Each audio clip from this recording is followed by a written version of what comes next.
This is Channel 2 News, coverage you can count on. Reno's ready to elevate, and we're really excited to be part of it. Developers are getting closer to breaking ground on the West 2nd District, and that's a project that could transform the Reno skyline. Remember this? An update on the project is tonight's Channel 2 News big story at 5:30.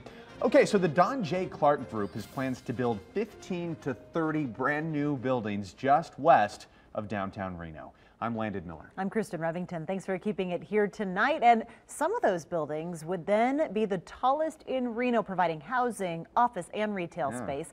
Paul Nelson joins us live from Ralston Street in the West 2nd District. And Paul, how is this project moving forward? Well, as you know, Kristen, this project is behind schedule. Don Clark originally wanted to break ground right here on the first building more than a year ago, but a lot has to happen first, including financing. Once all the pieces fall together, he says technology will be at the heart of these state-of-the-art buildings.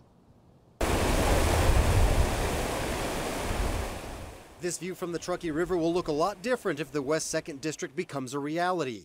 The Riviera Motel and the Greyhound Station are just two buildings that would be replaced by as many as 30 mixed-use buildings. We are finalizing the funding to move ahead. It's been a lag, obviously, on something this complicated. There's a lot to it, but it's getting ready to start coming out of the gate again. The project includes 1,900 residential units for sale or rent.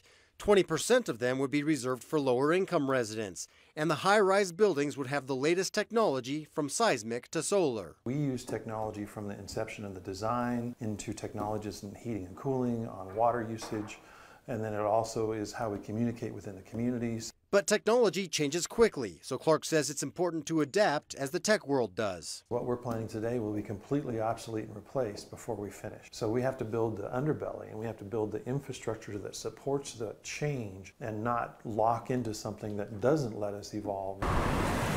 Reno's housing prices are going up and the supply is low. Clark says he expected that and wanted to open his first complex by now. His plan is to build at a steady pace as long as the demand is still there. We're looking to build as much as we can, as soon as we can, but not go so fast that we create insanity.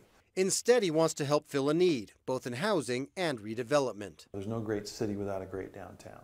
It's time for us to have a great downtown again.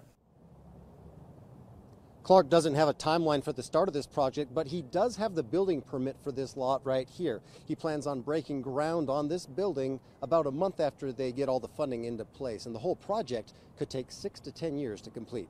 Covering the big story live, Paul Nelson, Channel 2 News.